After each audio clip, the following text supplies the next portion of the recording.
파주 브리핑입니다. 파주시가 운정 신도시와 서울 문산 고속도로를 연결하는 신도시 설문관 도로 개통식을 개최했습니다. 신도시 설문관 도로는 2019년 11월 착공해 1년 7개월여 만에 공사를 마치고 오는 17일 자정을 기점으로 개통했습니다. 이번 도로는 총 사업비 448억 원이 투입됐으며 운정 신도시와 서울 문산 고속도로를 연결합니다. 그동안 서울 문산 고속도로를 이용하려면 20여 분 이상을 우회해야 하는 불편함이 있었지만 이번 신도시 설문관 도로의 개통으로 상지석동부터 고양시 설문 IC까지 연결됐습니다. 특히 운정 신도시는 교통량의 급격한 증가로 교통체증이 심해지고 안전사고가 빈번히 발생하는 등 교통 개선이 필요한 상황이었는데요.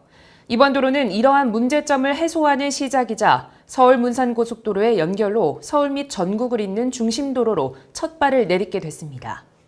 파주시가 교화에서 광화문까지 운행하는 광역 급행버스 M7154번 버스의 개통식을 개최했습니다.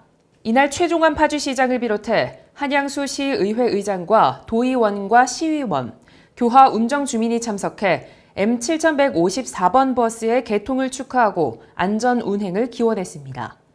오는 19일부터 운행하는 M7154번 버스는 오전 5시 30분 교화 청성마을 8단지 정류소를 출발해 23시 50분에 막차를 운행합니다. 주 운행 경로는 교화 청성마을 8단지 정류소, 숲속길마을 7단지, 산내마을 9단지, 운정고, 한울마을 2단지, 세암공원을 거쳐 제2자유로를 경유해 연대 앞 이대후문, 서대문 경찰서, 숭례문, 시청 앞 광화문까지 이어집니다. 이번 M7154번 버스 개통으로 파주에서 서울로 출퇴근하는 직장인과 학생, 주민들의 든든한 발이 될 것으로 기대되고 있는데요.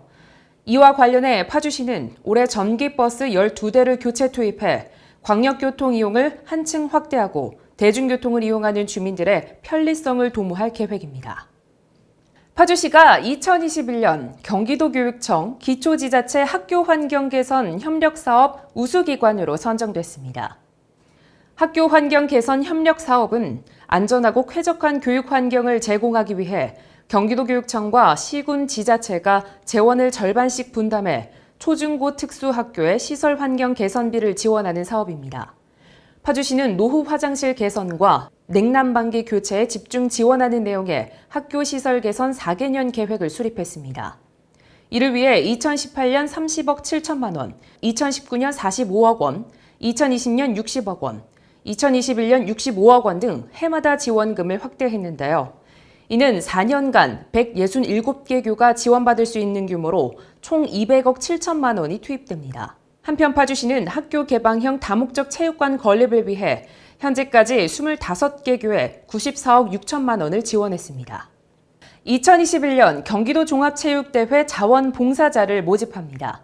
자원봉사자들은 대회 기간에 경기장 안내 및 운영, 관람객 질서 유지, 종합 안내 등 다양한 분야에서 활동하게 될 예정이며 1365 자원봉사 포털을 통한 봉사활동 시간이 인정됩니다. 자원봉사자는 경기도민체전에 관심 있는 만 16세 이상 남녀 누구나 신청할 수 있으며 파주시 자원봉사센터 홈페이지를 참고하시기 바랍니다. 파주시가 농업기계 임대료 50% 감면을 12월 31일까지 추가 연장합니다. 이는 코로나19가 장기화되고 인건비가 상승함에 따라 농가 경영난이 지속된 데 따른 것으로 오는 12월까지 임대료 감면을 받을 수 있습니다. 실제로 농기계 임대 감면으로 전년 대비 임대 농기계 이용 인원은 5월 말 기준 16%가 증가했으며 이는 외국인 노동자의 입국 제한에 따른 노동력 부족과 인건비 상승의 대안이 원인인 것으로 파악됐습니다. 시의 한 관계자는 현재 농식품부에서 태풍, 질병 같은 재난 발생 시 농업기계 임대료 감면을 받을 수 있도록 관련 시행 규칙을 개정 중이며 시 보유 임대 농기계의 다변화, 내시율화를 통해 농민들의 임대 농기계 이용에 불편이 없도록 최선을 다하겠다고 말했습니다. 파주시가 민관 합동 점검반을 편성해 2021년 여름철 풍수에 대비 5개 광고물 안전 점검을 실시합니다. 이번 안전 점검은 다가오는 여름철 태풍과 폭우로 5개 광고물이 추락하는 등 안전사고가 발생하는 것을 예방하기 위한 것으로 전국 최초로 드론을 활용합니다. 점검반은 관내 대로변, 중심 상가 및 역사 주변 등 유동인구가 많은 지역의 간판 접합 상태, 변형 여부 등을 진단하고 찾아가는 5개 광고물 안전 서비스 홍보 캠페인도 진행할 예정입니다. 점검을 통해 안전을 저해할 우려가 있다고 판단되는 광고물은 관련 법령에 따라 행정 조치되며 추락 등의 급박한 위험이 있는 광고물에 대해서는 즉각적인 보수 또는 철거 조치할 예정입니다. 가막산과 마장호수 출렁다리, 파주시의 대표 관광지인데요. 파주시가 두 다리의 안전관리 실태 점검을 실시했습니다.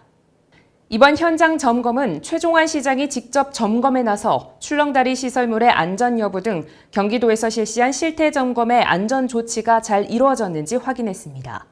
점검 결과 시설물에 대한 구조적인 문제는 발견되지 않았지만 난간 기둥 고정형 볼트 체결 불량, 피르침 설치 높이 조정, 점검용 비상사다리 안전장치 보강 등에 대한 지적이 있어 즉각 조치를 완료했습니다. 파주시가 국가보훈 대상자와 유족들을 예우하기 위해 올해부터 참전 유공자들의 배우자에게 위로금 20만 원을 지급합니다. 그동안 참전 유공자는 본인이 사망할 경우 그 혜택이 배우자에게 승계되지 않아 생계 등의 어려움이 많았는데요. 이에 파주시는 파주시 국가보훈 대상자 예우 및 지원에 관한 조례를 개정하고 6.25를 기념해 오는 25일 위로금을 지급할 예정입니다. 파주시가 여름철 폭염에 대비해 횡단보도 그늘막 48개소를 신규 설치하는 등 총 186개소를 운영합니다. 올해 새로 설치된 고정형 그늘막 총 33개소는 5월 초 설치를 마쳤으며 스마트형 그늘막 15개소는 7월 중순 설치가 완료될 예정입니다. 올해 새롭게 도입되는 스마트형 그늘막은 사물 인터넷과 태양광 기술을 접목해 일정 온도와 시간, 풍속 등에 따라 자동으로 접히고 펴지며 갑작스러운 기상 상황에도 신속히 대처할 수 있습니다.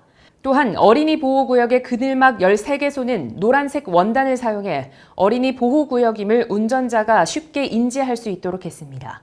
파주시는 혹여나 발생할 수 있는 그늘막 안전사고에 대비해 영조물 배상보험에 가입했으며 별도의 관리자를 지정해 강풍이나 호우 예보 시에는 신속하게 그늘막을 접어 보관하는 등 철저히 유지 관리를 하고 있습니다. 지금까지 파주브리핑이었습니다. 시청해주신 여러분 고맙습니다.